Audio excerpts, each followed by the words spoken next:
what's really at the center of the earth. Ayon po sa ating pinag-aralan, alam po natin kung ano talaga ang nasa gitna ng daigdig. Jesus told us, there is a lake of fire with millions of people burning, weeping, screaming, wailing, and gnashing of teeth. Sa isa pong kilalang newspaper sa Finland, ay nag-appear po ito. Ang sabi po ng isang scientist named Dr. Asakov, as a communist, I don't believe in heaven or the Bible. But as a scientist, I now believe in hell. Needless to say, we were shocked to make such a discovery. But we know that we saw and we know what we heard.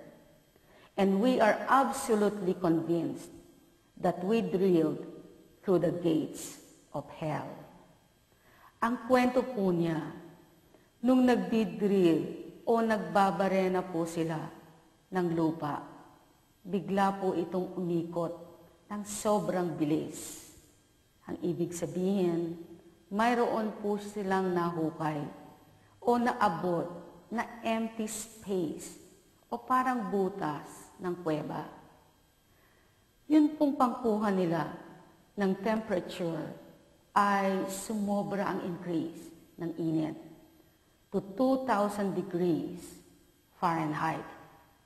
Ang ginawa po nila, nagbaba po sila ng microphone na designed para po ma-detect nila ang tunog ng mga plate movements sa ilalim.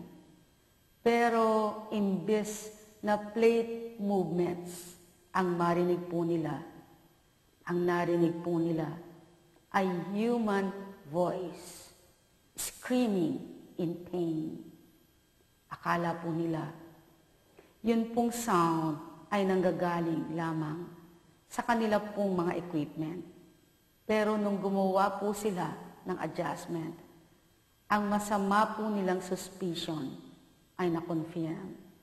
Ang sabi po nila, the screams were not those of a single human. They were the screams of millions of humans. Ang narinig daw po nila ay ang mga sigaw, hindi ng isang tao lamang, kung hindi milyon-milyong tao ang sumisigaw. Sa ilang saglit, iparirinig po namin sa inyo ang real audio recording na nagkiklaim ng actual recording ng actual sounds of hell. Again, pinaaalalahanan ko lamang po kayo. This may scare you. So I pray and plead the blood of Jesus to cover you and protect you.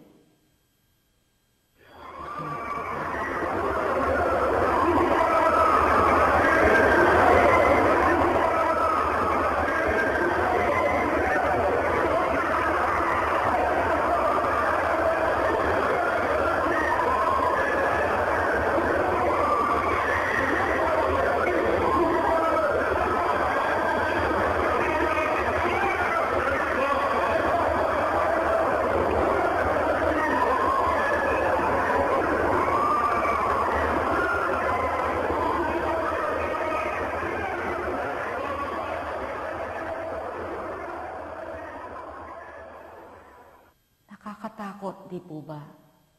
Kung tutuusin, ang sound po na narinig ninyo ay filtered na sapagkat hinigop lang po ito at narinig mula sa isang microphone.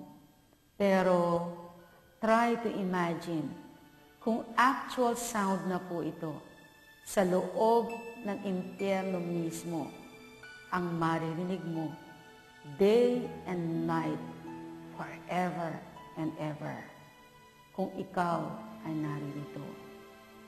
Kaya pala, mahigpit po ang payo ng Panginoong Hesus sa Mark 9. 43, ang sabi po ng Panginoon, kung ang kamay mo ang nagiging sanhi ng iyong pagkakasala, putulin ito.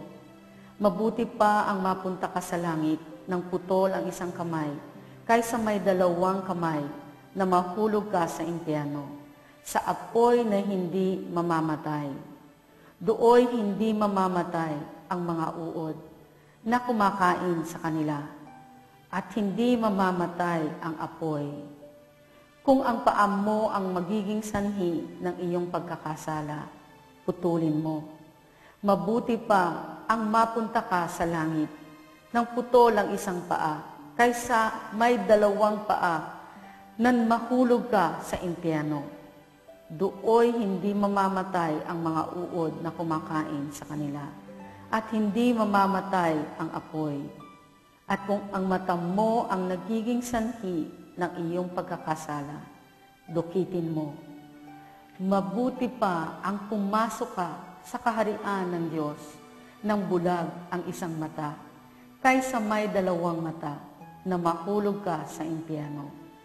Dooy hindi mamamatay ang mga uod na kumakain sa kanila, at hindi mamamatay ang apoy.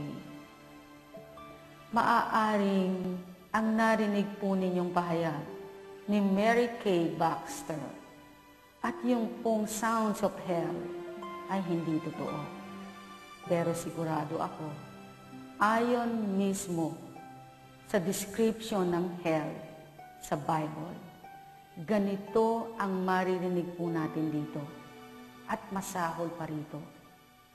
Maaaring ang iba po ay hindi maniwala, pero ang katotohanan na nakasaad sa Biblia ay hindi po mapapalitan o mapapawalang bisa ng hindi paniniwala ninuman. Kaya wala pong mawawala kung tayo lamang po ay maghahanda at maniniwala. Kailangan po tayong maniwala na mayroong impyerno. Ito po ay nasa ilalim natin. Ang impyerno ay nasa ilalim mismo ng ating mga bahay.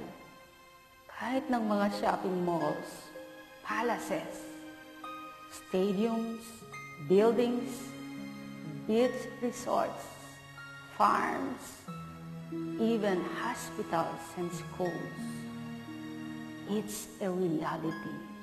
Mayroon pong mga nakakulong sa kailaliman ng lupa, saan man dako tayo naroroon sa buong daigdig. Maaaring hindi po natin sila naririnig sa ibabaw ng lupa, pero sumisigaw po sila ngayon sa hirap. Nagmamakaawa, gustong magpahinga, gustong matulog, pero hindi pwede. Humihingi ng tulong, pero huli na ang lahat, sapagkat mananatili sila dito po na nakakulong magpakailanman.